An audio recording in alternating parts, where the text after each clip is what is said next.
Have you seen this feature of Zoom? You see me with a little beret that sort of floats. Well, these are kind of floating lips. They will move with me wherever I go. But you see, they're also there. I thought that was kind of fun.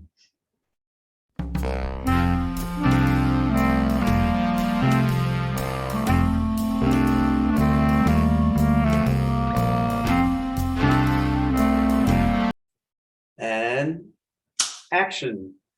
Live from New York, it's Show and Tell. As you know, back in October of last year, Roxanne Richardson and I started collaborating on the Harlequin sweater, which I'm wearing. She's going to be joining me later on in the episode, and we'll be discussing our respective projects, and we're both wearing them today. But before I get to Roxanne, I have a few other things that I wanted to bring up. First of all, I have to give myself a big pat on the back. I have been using the utmost restraint. I think every knitter today will tell you buying yarn is one of their favorite things to do. They feel so good. The colors are so pretty. I have been holding off on purchasing yarn for my next project. Why? Because I know that if I order that yarn, as soon as it arrives, I'm going to want to start swatching. And as soon as I'm done swatching, I'm going to want to start knitting that pattern. But I have other things that are in progress or have been vegetating for years. So I keep resisting, and I pulled out a couple of those things. I'll share them with you today. This is the beginning of a handbag that I am designing. The back of it, just because it's my prototype, is plain, although I think that when I write up the pattern, I might put the motif on the back. This is the bottom of the bag, and I've knit up the side panels as well. I haven't assembled it yet. It's just being held together right now by one of these silicone cords. These are not mistakes. This is meant to look like crocodile or alligator skin, but in yarn. So I've been holding off for a while on divulging what this was about, but now you can start to see it taking shape. I just wanted to introduce you to what I'm calling the Billie Bag. Another project that I'm working on is the V-back tee. Many of you may be familiar with this. This is a pattern that can be worn front to back or back to front. Either way will work. I'm probably going to wear it with the V in the front because these stripes will be pointing down into a V. And I think that's going to be a flattering kind of look for me. This sweater has a bit of a history, a sad history. I saw this yarn in a local yarn shop. In New York City, there are a variety of yarn shops, but one of them, which has a beautiful assortment, is called Knitty City. Before the pandemic, I used to go for very long walks, 5, 6, 7, 8 miles. So I made Knitty City a destination for one of my walks on a number of occasions. Once when I was there, I saw this yarn. I was getting ready to take a trip out to California because my friend Ron, more about Ron in a moment, invited me to the opening of his new theater out in Palm Desert, California. And I knew that I needed a new project to cast on and knit on for the flight out to the coast and back. This yarn came in other colors. Knitty City did not have this color. So I walked my feet across town to Annie's, another fabulous local yarn shop, who had the color. And on the plane, I cast on, and the whole time I was out in California, I was knitting. I will show you a picture here of an entire sweater that I knit. Why did I knit this sweater? and the sweater that it was based on. But let me get back to Ron for a second. I think it was in my very first episode that I talked about being sent on an errand by my mother at the beach to a neighbor's apartment. And when I entered his apartment, I saw him kick back knitting. And I said, Ronnie, what are you knitting? And he said, I'm knitting a sweater. And I thought to myself, I'd been knitting for many years. I had never attempted a sweater. But when I saw somebody else knitting one, I thought to myself, if he could do it, so could I. So it's really because of him that I became a sweater knitter in my 20s. Back when I was in my 20s, one of the first sweaters that I knit, let me grab it and show you. This is a sweater that I knit back in the 80s, and I really love how the sweater fits me. I think what I love most is the drape of it. The yarn is called Orient Express, and it had quite a bit of silk content. It drapes completely differently than this yarn. So I knit an entire sweater with the same basic shape as this. And when I put it on, I absolutely hated how it was hanging. It was a little stiff, a little bulky around the hips, not where I want to add bulk to my hippie body. So I ripped out the entire sweater. And that's when I went with the pattern for the V-back tee, because as I mentioned, I thought that V striping effect would be good. And this is a pattern also that flares out. So I thought it would be a little drapier. And I experimented with different needle sizes to get a sort of a looser fabric. Anyway, I started multiple times, and sometimes it was just too voluminous and I didn't like that. Currently, I'm working down this version. I'm pulling it out as I'm knitting the next version, because this one, it started out with the neck fitting me, but now it grew to be so big it would just slip right off of my shoulders. These are shoulder pads. My shoulders are not this wide. This was just falling right down. So I'm on my third or fourth go round with this thing. And you know, when you put something away for a couple of years, you forget where you are in the pattern. It's really hard to go back and pick it up and get back in the groove. So I try really hard now not to do that. I try to stay monogamous and see things through to completion. But this was before I implemented that new procedure. So I went back to it. I'm trying now to finish this before I go on to that other sweater that I'm so anxious to buy new yarn for. People who've watched my show before know that I've often said I try not to carry any stash. I live in too small an apartment to do that. And it's also too tempting. I also think it's not a good use of my funds. I try and buy on an as needed basis only. Okay, so those are two works in progress. Acquisitions, nothing in the yarn department, but I did just yesterday buy these moonstone beads with this sweater in mind. Also, I think they'll go nicely with opal earrings that I have. Oh, you noticed my green lipstick? Later on in the episode, it won't be there. A friendly reminder, if you have not already subscribed to my channel, please do. For those of you who are subscribed, you must know that if you have not selected the bell to receive notifications, you will never know when I'm coming out with an episode or when I'm going live. So please make sure that you select that bell when you subscribe. And if you've already subscribed, go back and check for the bell. Thanks. Appreciate that.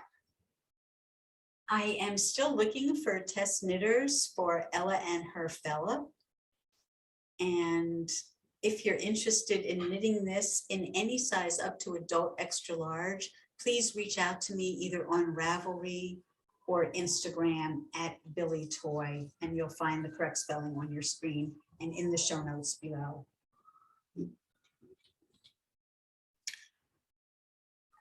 I don't often do public service announcements, but this one is too good and too important to overlook.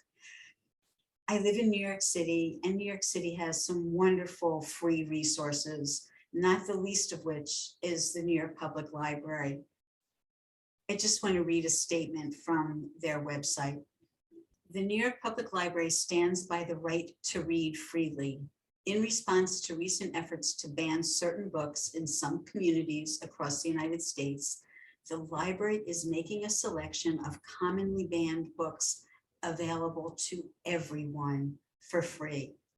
The New York Public Library's mission is rooted in the principles of free and open access to knowledge, information, and all perspectives.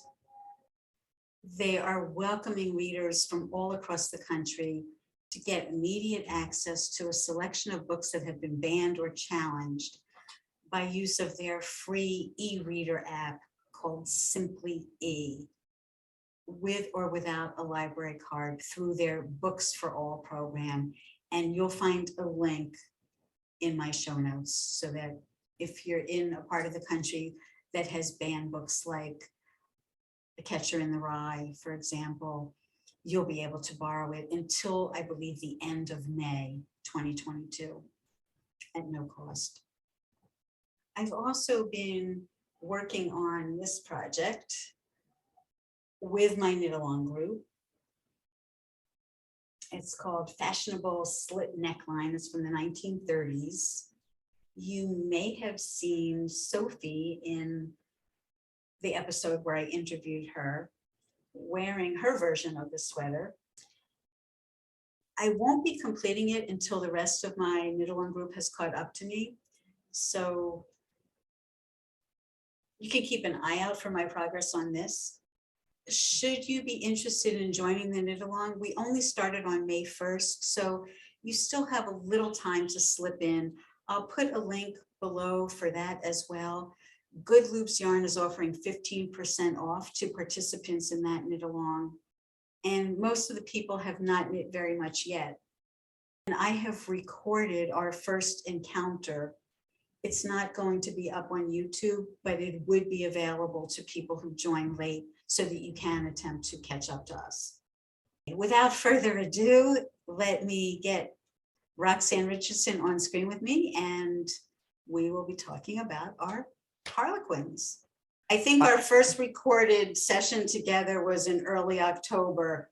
Okay. And we drifted apart, and now we're back together. Yeah, well, you know, I never know how long something is going to take me, and I tend not to be rigid about what I do because I don't want to be stressed about my knitting, and so I just I think there's no need to apologize. Like we said before, life happens, and I know your daughters came for a visit and you have other things going on in your life. So, hey, you know, it just happened that I started first. I made more of an effort along the way.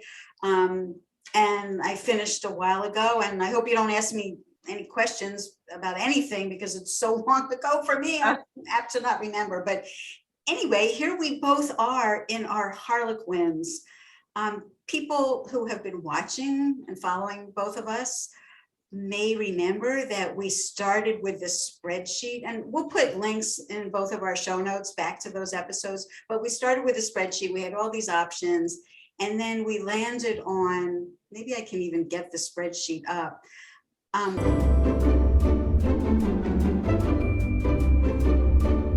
We landed on a sweater that had big padded shoulders and color blocking, with a little side note that there was a similar sweater that had triangles on it. And we both really decided that we liked the triangles. We didn't like these stripes. It's not that interesting, yeah. And this was 3 colors, the other was 2. So this seemed like much more exciting to both of us. And that's where we started to diverge, because Rox got the original pattern for the sweater that she's wearing, whereas I got the original pattern for the other sweater, which had the 1940s shoulders, which Yeah, hers did not. right. And I merged my two. And actually, I have a pretty cool picture. Give me a second, I will bring that up. Okay, so on the left was, oh, I forget the name of it. Charm for checkers with charm, something like that. Something like that. It was in that Australian, Trove. yeah, And then in the center is the Harlequin, which Roxanne did, I think, almost exactly. She'll tell you about any modifications she made. And I merged these two to get, voila, what I'm wearing. And then I decided to go a step further and do a little vintage hat action. that's so cute too. And you really got those thing to stand up. It doesn't, it's not like falling over. Like I would worry that it wouldn't stay up. They are knit in a very interesting way so that they do stand up. It's, I think it was double thickness of the yarn. And there's like a front and the back. Maybe it was like you knit them and then you folded them. Okay. That's what it was. I think I knit this whole thing up straight and then this part gets folded. So this right here is a double thickness and it's stitched across the top. That's why it's standing up on this one. Yeah, it's a really cute little. Does it go with your handbag? Does it go with your handbag? There's the handbag. You tell me. Oh yeah, look at that. Have you worn it out? Have you gone out with it yet? Do you think that I would wear this sweater before you and I met on screen?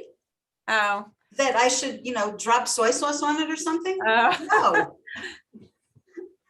No, not yet. Now that I've worn, and also it's getting a little warm in New York. It's almost 60 degrees here today. I can't wait to take this off.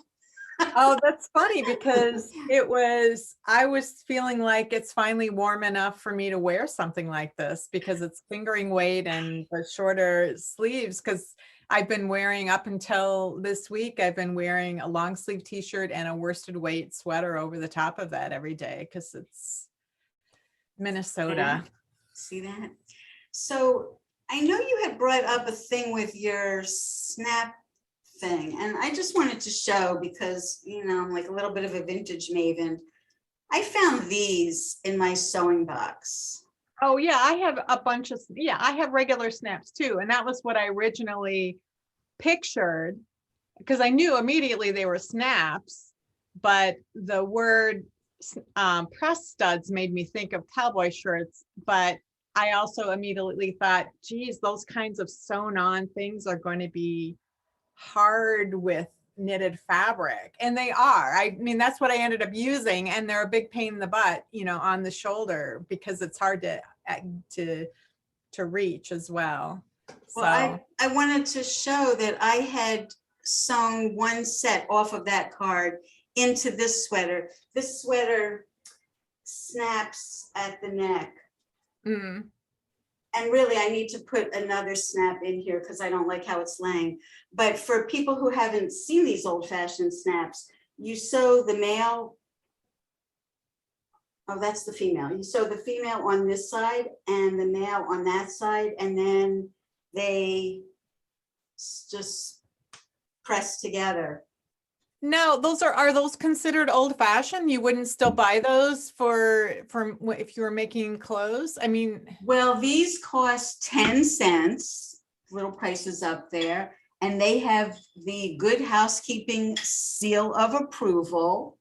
So these are old, guaranteed rust proof, and they show you in this little picture how to sew them on. You sew one side and then you snap them together and then you do the other side because you have to make sure that they line up. Yeah. In the end. I wasn't able to see how you could snap it together and sew it on. So I used a piece of the yellow and I lined up where I wanted them and I put it through the 2 layers and then. Sorry, that is what they do. They show you to put the thread. I'm sorry. It says how to use it. sew on the stud as you always do, then holding the garment closed, pull needle and thread directly through the center of the stud from outside the garment and through the other half of the closing.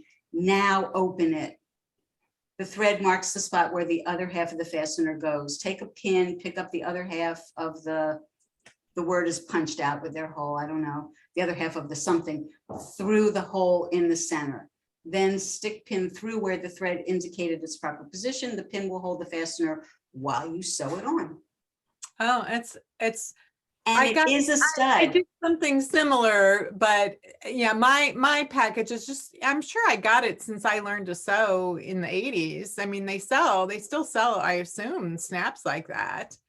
This but- happens to say the stud, the spring. So one Yeah, of the parts is called the stud. parts of it are called, yeah, that, but I mean, I think in the UK, they just call them, Press some people stud. call 'em press fasteners, some people call them poppers, whatever. Like To us, snap. snaps, yeah. We have a generic term, but then there are still, it's like sweater, where you can say, we use that as a generic term, but we also would say it's a pullover versus a cardigan, but we would just say sweater. But we have distinctions. Anyway, so so your process was different because you didn't have the original sweater, but I remember you didn't really seem to have any trouble figuring out how to figure out the size of the triangle and get it to fit. And did you have to rip anything out, or did it fit the way you wanted when you were done? Well, before I address that, let me go back to what you just said about that I didn't have the original pattern. I had the pattern for the checkers and charm. Right. And that's what I went by because I wanted this shoulder and I got that and the shape of everything else, except I lengthened the sleeve to make it full length. So I did that sweater, but I applied this pattern to it. And because I didn't have the exact dimensions of the triangles, I had to wing it. Yeah. And in one of the prior videos, I talked about how, I didn't want it to come too far over. I didn't want anything to go into my arm, and the same thing on the sleeves. These triangles are the same size, sleeve and body, which I got just from looking at the photograph for Harlequin. And I just wanted to make sure that it didn't go too far in. So I guessed. I also saw that the pattern for the blue and white had almost the same dimensions for those blocks as these triangles had. I think there were 6 or 7 of those down the front. Oh, So okay. I thought their whole thing was in 22 rows, 22 rows, 22 rows. So I thought, okay, I'm going to do 22 rows, 22 rows, and I'm going to come out with the right proportions to it. Mhm. So this was a little bit of a crapshoot. Did I have to rip? No, but I cheated. I'll come clean. I cheated.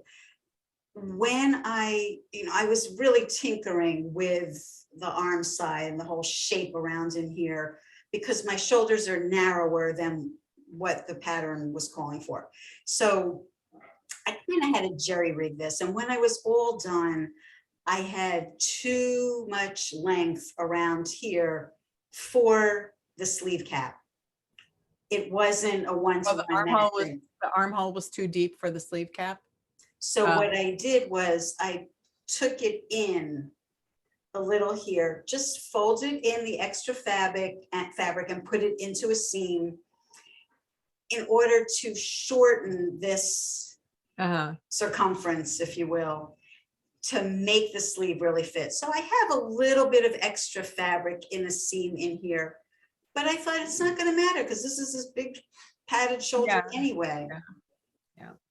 I mean, that's the other thing I would say about this sweater. What I did, the shoulder pads, I didn't do a great job because I haven't done them before. The pattern didn't, I mean, I don't know if, my pattern didn't have any instructions for making the shoulder pad, but I've heard what other people did. I used my swatch, my original swatch where I was getting gauge, and I rolled it up kind of like in a jelly roll, and I stuffed into that jelly roll all the little pieces of yarn that I clip off from color changes and whatever. I save those. I save those in a plastic Ziploc bag. And then I could use them if I'm ever making a toy or, you know, if I need stuffing for anything. So I just shoved a lot of yarn into this little jelly roll and I stitched it in here. I have one pattern book that has like 5 different ways of doing shoulder pads in it, which I thought was interesting. So they have different shapes and sizes and they do different things. But I didn't do shoulder pads in mine, so I didn't pull that Well, out. your pattern doesn't have the, No, but I can Production see work. in the photo that she has something under there. You can see. oh.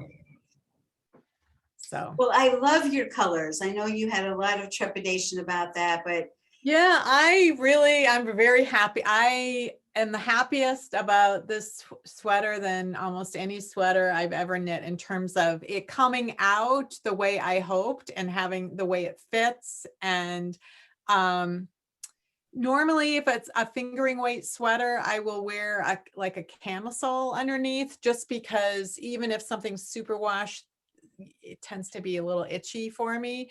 And I didn't like, this is, you know, form fitting enough that I didn't like the extra layer of the camisole under it. So I tried it without it. And I'm like, I can't believe this yarn is this comfortable to wear. It's not merino and it's not superwash.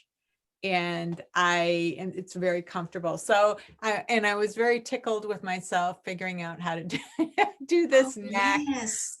So that, and the only reason I figured out how to do this was because I had done the 1930s sweater that had a similar way of shaping the neck using short rows rather than decreasing and then trying to pick up stitches, because this pattern with the original boat neck that was like 6.5 inches across, after you've dealt with the shoulder shaping and you have all those neck stitches, that you're just supposed to knit up for an inch and then fold it in and sew it down. And so I was like, well, how am I going to do this shape and have live stitches everywhere in order to knit out to fold under?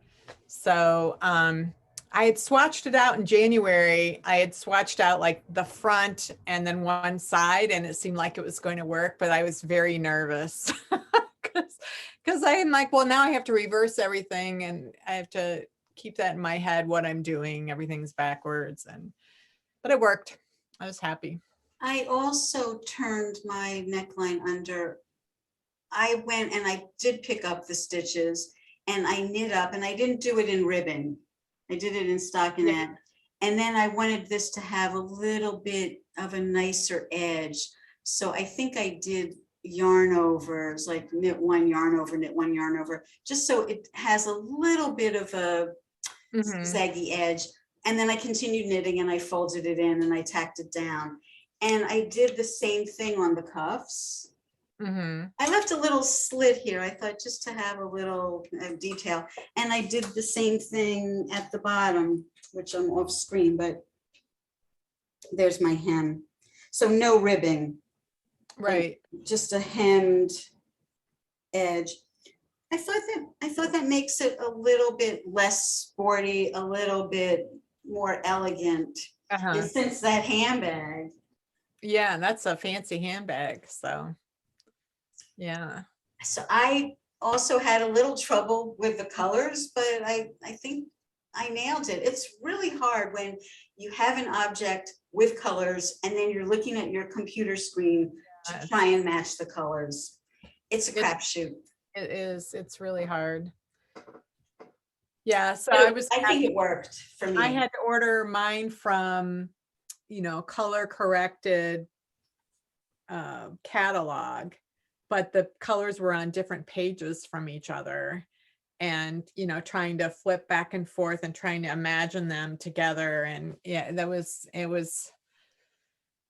I ordered I think a fourth color just in case this purple didn't work. I ordered a different color just in case. And And I'm, oh, no, it worked. So, I remember you showing that color card and I thought, how could you determine from a teeny little square how a large piece of fabric is going to look?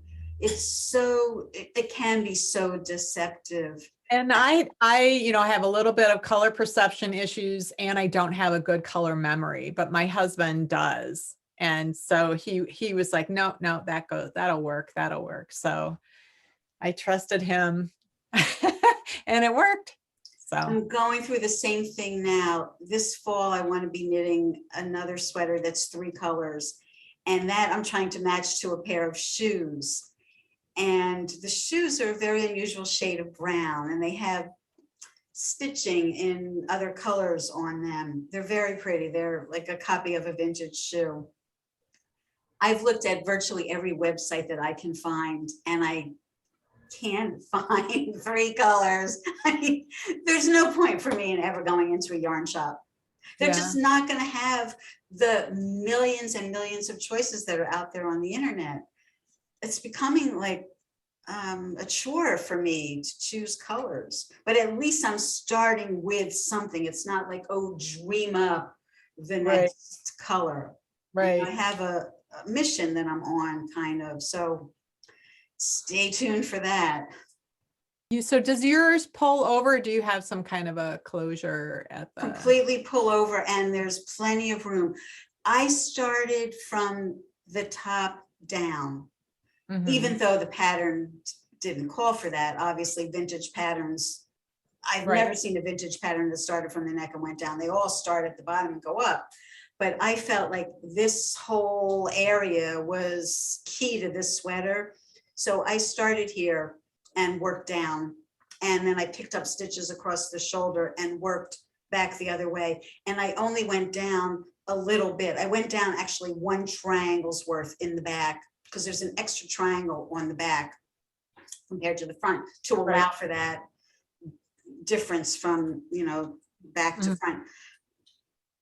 I made sure that I could get it over my head before I proceeded to knit the rest of the sweater. Did the original pattern call for any kind of closure at the shoulders, or was it a completely a pullover?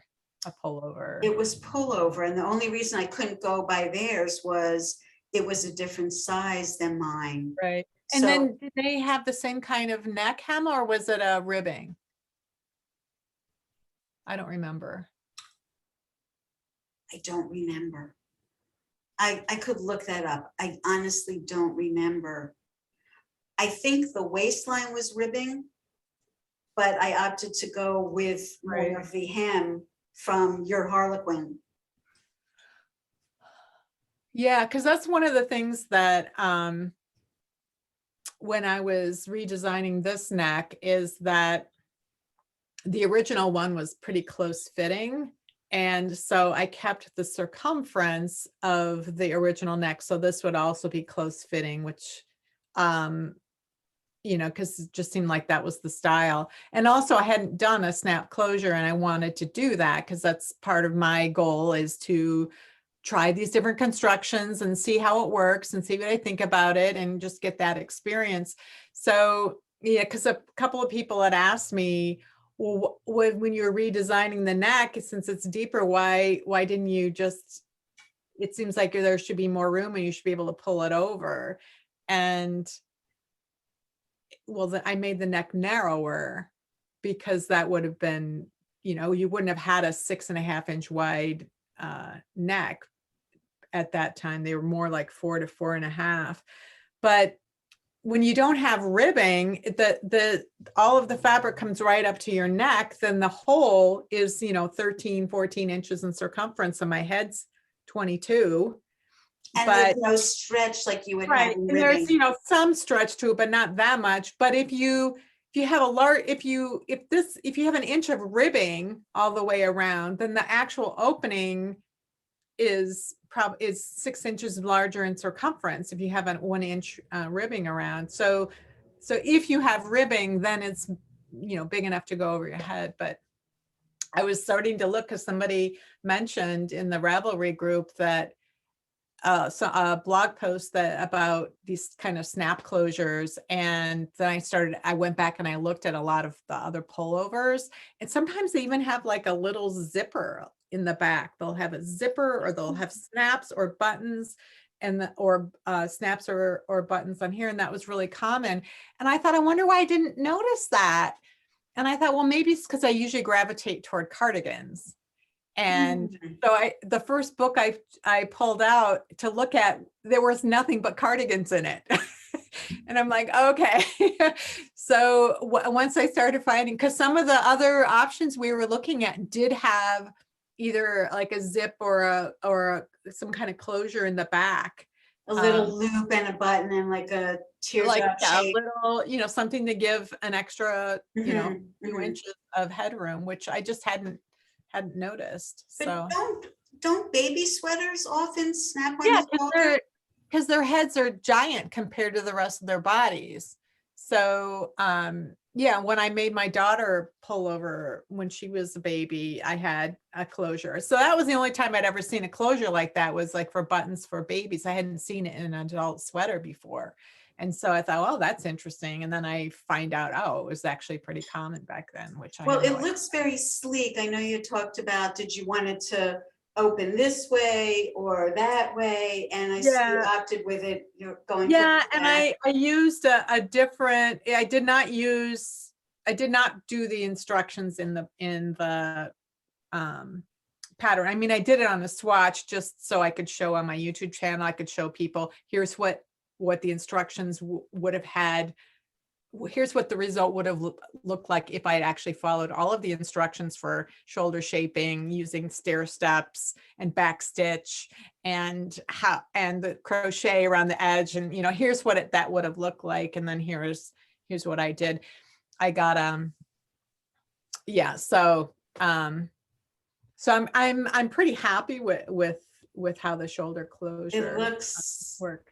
It looks lovely. It looks really ace. Yeah, I'm just very tickled with the results. So I really can't think of any other I'm so sweater. glad, because I really went out on a limb to ask you to join me on this adventure. And of course, how delighted I was when you agreed, but I'm even more delighted now to hear that this was one of your biggest successes and one that you're like happy with. Yeah, I'm really I'm just happy with the fit, but I'm just all of the finishing, because what usually I get persnickety about it are the finishing details. And so I was worried about some of those, because the finishing details I was most worried about are all up here. Like, that's the most critical part of the sweater. That's what people are going to notice. So yeah, so yeah, I'm very happy. I'm so happy. I don't know where I think you found this image of the sweater somewhere. I don't know where you saw it, but I like might it. have seen it just on Ravelry, although there's no link to any pattern anymore. You have to dig and find the issue, which I know you were able to do. But I think that's where I must have seen it. I don't know where else I would have found it. I never think to look on Ravelry for the vintage like pattern images. I'm always searching on external websites that are devoted to vintage stuff. So I have favorited, if people go into my Ravelry account, I have favorited a lot of vintage patterns that you have to go elsewhere to find. Right. But yeah, people have posted these pictures there, even though they're not the designer of it. Yeah. Stand up and turn around so everybody can see what the. Okay. You're gonna see my derriere, huh? Well, let's see if I can. Oh, it looks nice. It looks very 40s with those shoulders. So let's see. So let me move. Okay. So then I've got mine. So it's so interesting to see the same sort of motif in such different color combinations too. That's really fun to see. It is fun. I'm so happy to do this, I'm doing other knit-alongs with other people. Of course, it's very special to be with the Roxanne Richardson. But I think there's something very magical about knitting the same sweater with other people to see different people interpreting differently or making modifications. And I think there's a lot to learn from that. Yep. There's more than one way to get there. And like you didn't have to have the sweater pattern where this motif came from. Like you could use something else and borrow that motif and put it on that sweater. Well, And this motif is pretty simple. I was an A student in geometry. It's not that hard. yeah, but But some patterns are not. some people, I think I've made a few of the vintage sweaters. I made a few things that have had basically a horizontal pattern repeat like this. And if you don't, you have to plan out, well, how much length do I want? And with my gauge, how many rows is that? So basically, how much room do I have to do that? And I think you were using a gauge that was similar to that striped sweater. So, and you could see the repeat. So that would be helpful. But I had some of these vintage sweaters when they only come in one size. And you think, oh, well, I'm just, I'll size it up for me. And you can do that this way. But if the row gauge is different, and when you have this horizontal pattern, if you need something that's a different length, or you have a row gauge that's different, it's really hard to modify, because you still want to end up with something that's right length, and you don't want to have something that's, a half a triangle somewhere. It's got to, it takes some planning.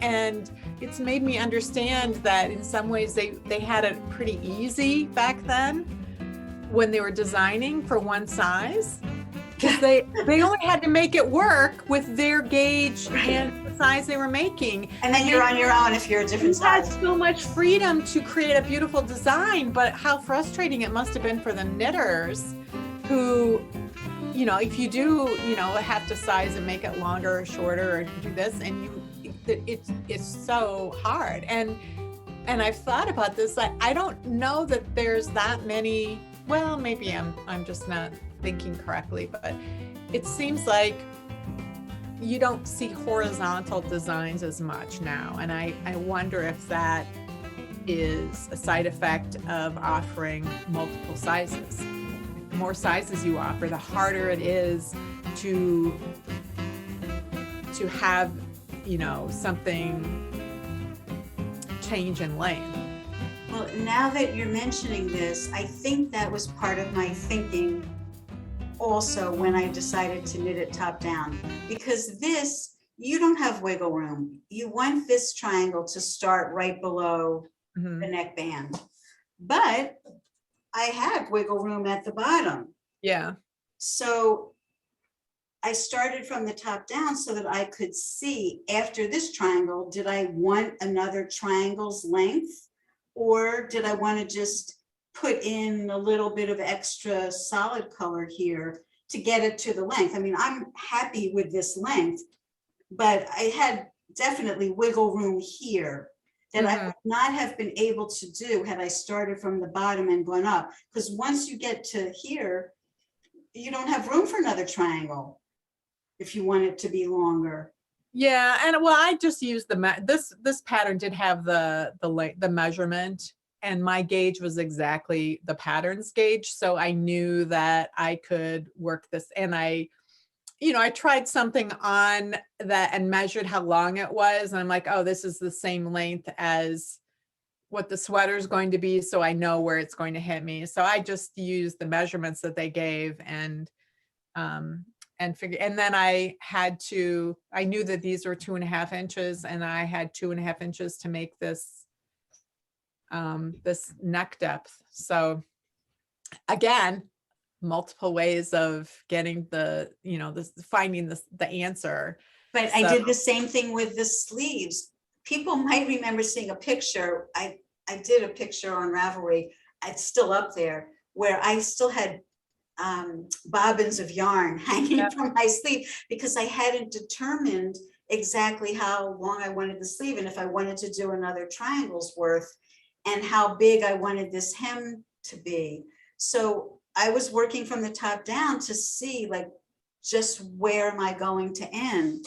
There's never a pattern that has the right length sleeve for me, because I'm only 5 feet tall. Oh, yeah. See, I'm so medium. I am so medium, and things are, you know, whatever the average sleeve length, it all tends to work out. So Well, my when you have a ribbed cuff, you have a little more wiggle room. But with Yeah. this, I wanted it to just be right.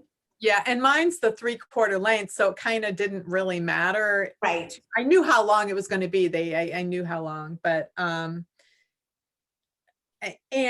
this sleeve was really nice because there really wasn't any shaping to it. It was just completely straight. And so I used it as my swatch to confirm my gauge, because I was pretty sure. And then I'm like, oh, actually my gauge is a little tighter than I thought it was. And so I had enough room to do some increases as I got up to the underarm, so that I could so it wouldn't be too tight around the upper arm. I So hope people are really appreciating the voices of experience. I'm not nearly as experienced as you are, but the more you knit, the more you find these little tips and tricks and things that, hacks, if you will, well, that work for you. and the more you know what your options are. With the snaps last week, I was like, I knew that I did not want to do whatever the pattern said, and I was trying to come up with all the, oh, I could do this, or I could do this, or I could do this. And a lot of people are like, oh no, but they're always overlap. Like that's how, my mom always did it, or my grandma always did it. I'm like, yeah, but I know what that's going to look like based on there was no overlap knitted in. They were just two edges, and then you were just supposed to pull one over the other. And I knew that wasn't going to be bad, or going to be what I wanted. So I'm like, okay, well, what could I do? I could do this, or I could do that, or I could do this other thing.